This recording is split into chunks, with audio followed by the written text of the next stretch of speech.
There we go. There we go. Yeah, it's twined. So everything's intertwined together when I took it from that. I like it. Very clever. Very clever. All right. Hi, everyone. I am Megan Walker. I am part of Twined Doulas, and today I'm here with Anne.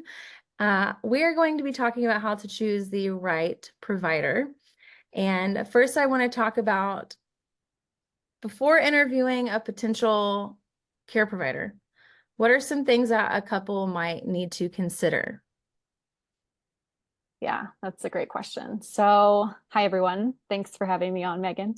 I always say I wish I met my clients sooner in their pregnancy so I could have these conversations with them before choosing their care providers. But a lot of times, unfortunately, I feel like I meet them later on in their pregnancies. And so I'm so excited to get to talk about this topic in hopes that expecting moms, maybe trying to conceive families can just learn about the things that they should be taking into consideration.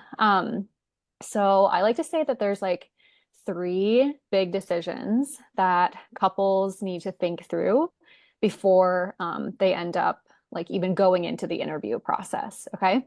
And so, because these three decisions are going to really shape their birth journey.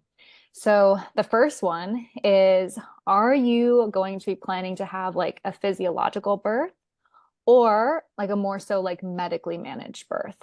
Yeah. Um, and there's no right or wrong answer here. It's totally dependent on your personal preferences, your own medical history. And that being said, unless if the need for a medical attention arises, Mhm. really have no reason to believe that your pregnancy and birth can't unfold smoothly without medical management. So be sure to make this decision from your intuition and your heart and not based on fear. The second decision that I would encourage families to think through is, where do you want to give birth? Right? So do you want to Yeah. give birth in your home, at a birth center, or in the hospital setting? And again, make sure that this decision is really aligned with your true values. And then the third decision I would encourage people to think through would be what type of care provider do you want to hire?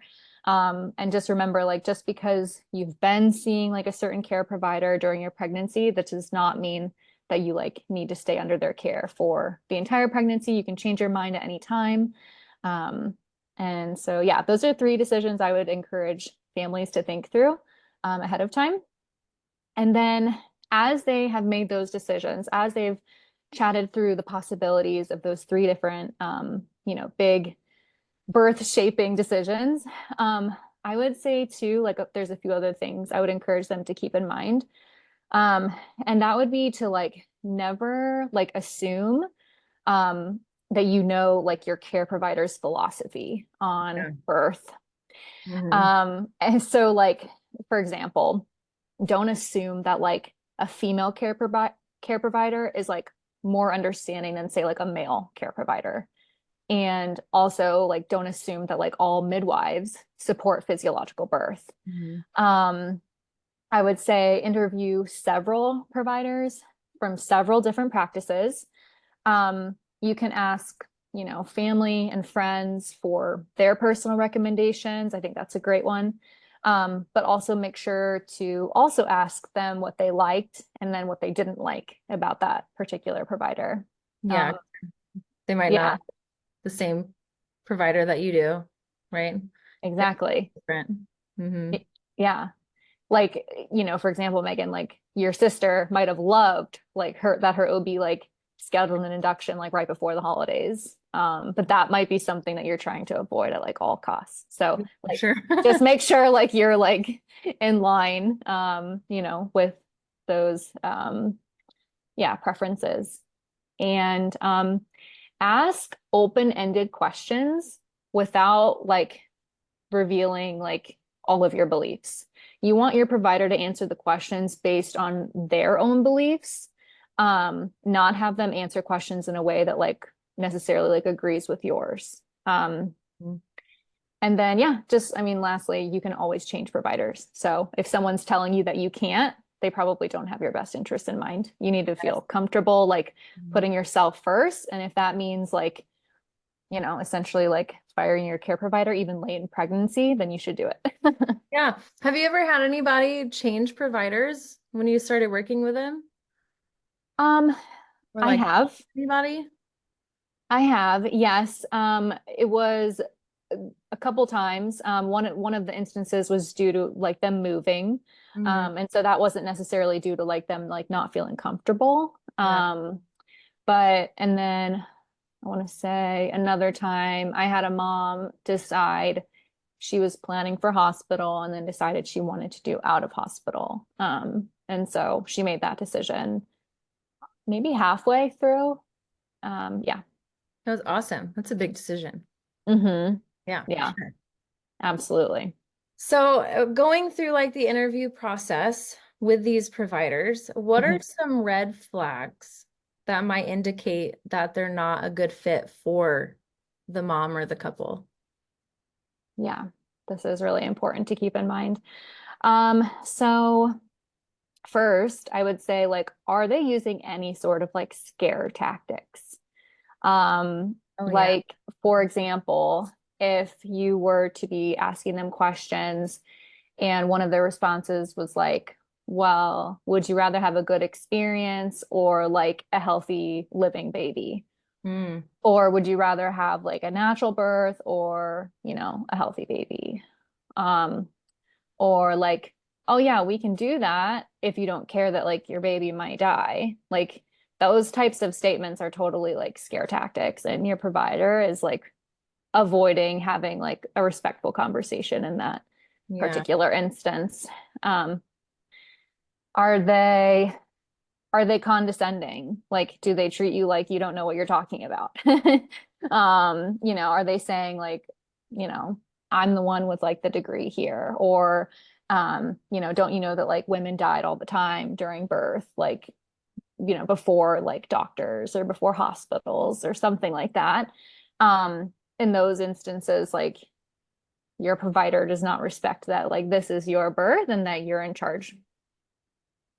Um, and this is a big one. Are they like turning your partner against you? Like if, you have, your husband or your partner or your boyfriend in the room with you, like, um, are they like turning to them and saying like, oh, I bet like so and so can agree that like it's best to like leave it up to me, or like what does so and so think about these like radical preferences that you have?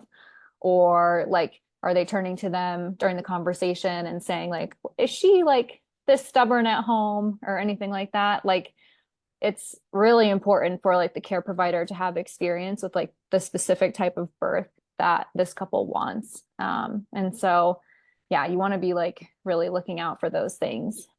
I love that you shared that about the partner. Yeah, I know a lot of providers throw the partner out there just to Hmm. make mom feel like she has to do certain things. Yeah. That's definitely a big red flag.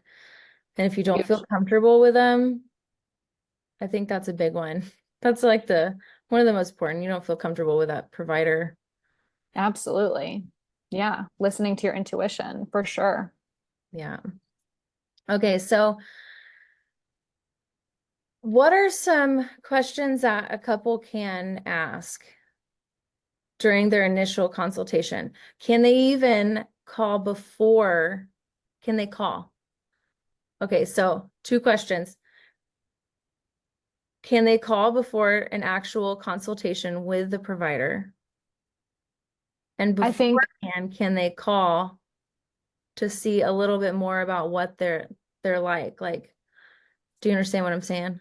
yeah, Can they that's a call good to question. see? I, so I would say that would be dependent on the specific practice. Because as you can imagine, these practices are very, very busy. And so I would say more often than not, it would probably be better to schedule that in-person consult, Mhm. um, versus depending on getting an answer over the phone. Yeah, Um, you can really get some answers out of them in person and see like how they move. mhm. The Yeah, couple better. absolutely. Absolutely. Yeah. And just seeing too, like, I mean, this might be sound kind of like silly to keep in mind, but like, how is like their office in like getting back to you? Like, does it take them a week to call you back? Yeah. If so, that's probably not where you want to be. Or, do they get back to you within like 24 to 48 hours? Are they kind over the phone, or are they just very dismissive? I mean, that right there is going to give you like, some open doors and closed For sure. doors, in my opinion, just because of some of the stories that I hear as a doula, like these practices, like not calling women back for like, days on end. And I'm like, man, like, how important are your questions then to them, Mhm. Um, Do so they yeah, really I would. care about you that way, not answering you in an immediate time? I know they're busy, but it's Yeah, no, like I said, that's why I think it's realistic. Like, and that's why too, like you want to like look into having like, another support person alongside you in the journey, like a doula is like a perfect example, or like a birth keeper or something that you can turn to, for those immediate answers that you are looking for. And then, having a realistic expectation that it's probably going to take them about 24 to yeah. 48 hours to get back to you, if it's not an emergency situation. Hmm. So. So what are some of the questions that they should be asking in those initial consultations? Yeah, that's great. And I would love to like share some of these questions too with you, Megan, like afterwards for like the show notes or something like that, in case people just like want to reference them later on as well. Um, but so for like in general, a good question to ask would be like, what is the likeliness that you will actually attend my birth? A lot of practices rotate care providers, and they cannot guarantee who will attend your birth. Um, so that's a big one. I would say, how do you support the natural hormones that help my baby and me through labor and birth and breastfeeding and bonding? Um, if you're looking to have a physiological birth, that's a big one. Um, I would say, what medical treatments or monitoring do you regularly use for all women during labor and birth? Um, and just like a side note, if a care provider is recommending medical treatments for all or most women, you might want to look for someone else. um, Yep. how many ultrasounds do you recommend? How do you handle long labors? Um, some like hospital birth specific questions would be, can you tell me like what the triage process is like? So like so like you can know like what to expect when you were to arrive to the hospital, whether in labor or like for an induction or a C-section. Yeah. When would you recommend inducing labor? What are the reasons that you would perform a cesarean? I would love to know the care provider's cesarean rate. So Mhm. asking them, how often do you perform cesareans? Because that rate is continuing to skyrocket in this country. And so if your care provider has a lower cesarean rate than other providers in the area, then that's like, to me, that's a good sign. And also like they should know their rate. They shouldn't be like just giving you like a general like answer. Um, I would say also too, like if you're looking to avoid medications, I would ask like what percentage of your clients end up getting an epidural. Um, and then if you want to have a home birth, there's like a few questions I would recommend asking like a home birth midwife. So like what situations would lead you to transfer my care to an OB during my pregnancy? What situations would lead you to transfer me to the hospital, either during my pregnancy or during labor? I would also want to know if like a home birth midwife has like a relationship with an OB practice or has like hospital privileges. Ooh, that's a good one. Yeah, Yeah. Because definitely know if that. if a transfer was needed at any point, that would make that process a lot smoother. Hmm. Um, a few more for like home birth specific. What would it look like if I transferred to the hospital during labor? What would that process be like? And then would you come with me? Yeah. And then what type of medical equipment do you bring to the birth? And then for like postpartum specific questions, those were all kind of like pregnancy and birth, just a few like postpartum specific ones. So like what kind of postpartum visits do you do? That would be more so for like an out of hospital midwife. And then another kind of home birth midwife specific question. If I did transfer to the hospital, would you still do my postpartum visits? Oh, And then a more like general question. So birth center, hospital, home birth. Can I keep my baby with me at all times?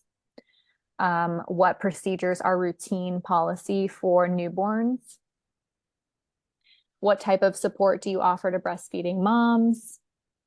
How soon can I be discharged from the hospital after birth? And then what if I wanted to leave like sooner than that? mhm. Would I be able to?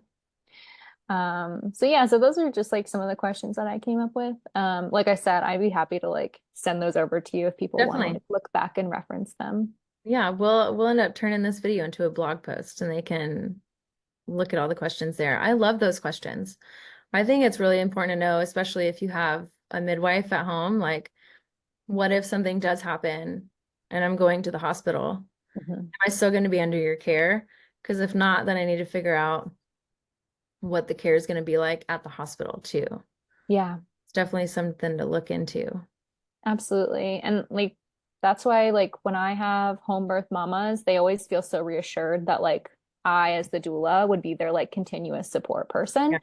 because a lot of time I have been to hospital transfers and home birth situations before, and typically the midwife will transfer with the parents. However, they kind of are like their hands are tied once they transfer care. They're really no longer able to be their care provider. And so typically what I see happen is once that, transfer of care has happened, they've helped them establish, care in the hospital, then they typically leave. But I stay as the doula. So Yeah. I'm that That's a like great part continuous about the support person. doula. Yeah. Yeah. Always have that care. I mean, your nurse, everything can be changing, but that doula's there. Absolutely. And that gives them a lot of like comfort and reassurance, like at the end of the day, if they did need to transfer, they would still have a support person with them. So Yeah, that means a lot during a birth. Okay. absolutely. So couples ask the questions. Now what? So how do they understand and know like the care provider's answers to these questions after they've Yeah. been asked? So Hmm. now what Yeah. do they do? Do they if what if they don't like that care provider? Yeah. So yeah, asking the questions is like just the starting point. There's definitely some things that you can do like after they've answered to kind of help you understand their answers. So I encourage you to follow up on like vague answers. And so like what do I mean by that? So if a provider is to say, oh, I only do that when necessary, you should ask them, what do they deem as necessary? Oh, yeah. Mm-hmm. If they say, oh, it's a very case by case basis, ask them to describe some of the different cases for you. Don't like give them the easy way out. Don't let them brush off your questions because your questions are really important. Um, Questions to ask yourself. Are they giving me facts or their feelings? So if you asked, for example, how often, say, do you perform an episiotomy? And they respond back to you, I don't know exactly, but wouldn't you rather have like a nice clean cut rather than a tear? That's like based on feelings. That's not a fact-based answer. If they respond, I do them on about 5 to 10% of first-time moms when they've been pushing for more than 2, 3 hours. That's a fact-based answer. So you see the difference? Great answer. Yeah. It's a lot better answer. Yes, absolutely. Okay, so something else to like reflect on as you're hearing your care provider's answers. So are they actually answering your questions or are they being like avoidant? Hmm. So just try to remember to like follow up on the vague answers and don't be afraid to ask them to like explain more in depth. Um, Most moms won't keep pushing for actual answers. So they're probably not going to be used to like having a client like you if you keep pushing. Mhm. And then this is kind of more of like something like you kind of referenced earlier, Megan, like how do you feel like talking to them? Like asking yourself, like, do I feel dumb when I'm asking them questions? Yeah, the Make big sure, one. yeah, like make sure you feel comfortable asking them to explain like simple procedures until you understand, you know?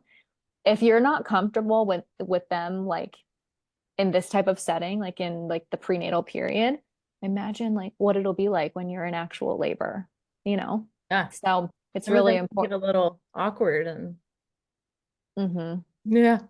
Yeah. So those are some things that I would say to just like keep in mind as the care provider is answering those questions. Mhm. I love the questions. I love all of the things that you have talked about. I do want to know, like, can you ask the provider if you can just record them on the phone and go back over their answers later? And if they have questions, they can call back or something. Because what if maybe a mom doesn't know how vague they're being? Because I know a lot of the time you're asking questions, but you're not really listening because you're Yeah. so overwhelmed with all the information. Mhm. So, have you ever seen a mom record something? I've never seen a mom go in and record something. I haven't either personally. And honestly, I'm not sure. I don't know how a provider would feel about being recorded. I know, like in general, moms do tend to like bring like the notes app on their phone or maybe like a little notebook to like take notes. But in regards to actual recording, I don't know. I don't know how comfortable care providers would feel about that, to be honest with you, Yeah. Megan, because and I say that because especially like thinking about like OBs specifically Mhm.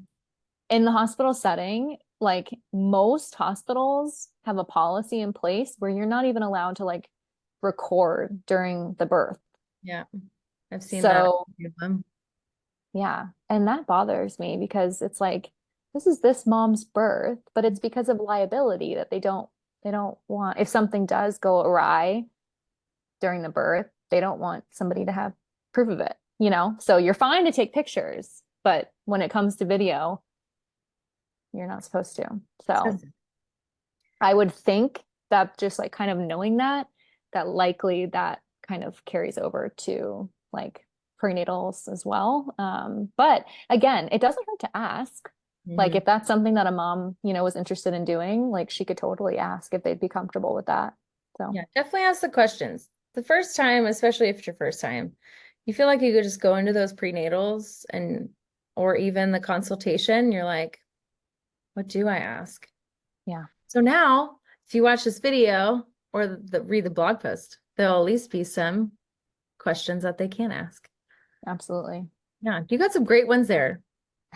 I love those. Awesome. I'm Yeah. so happy to hear that. I hope that they help. I really do. I think it's so important.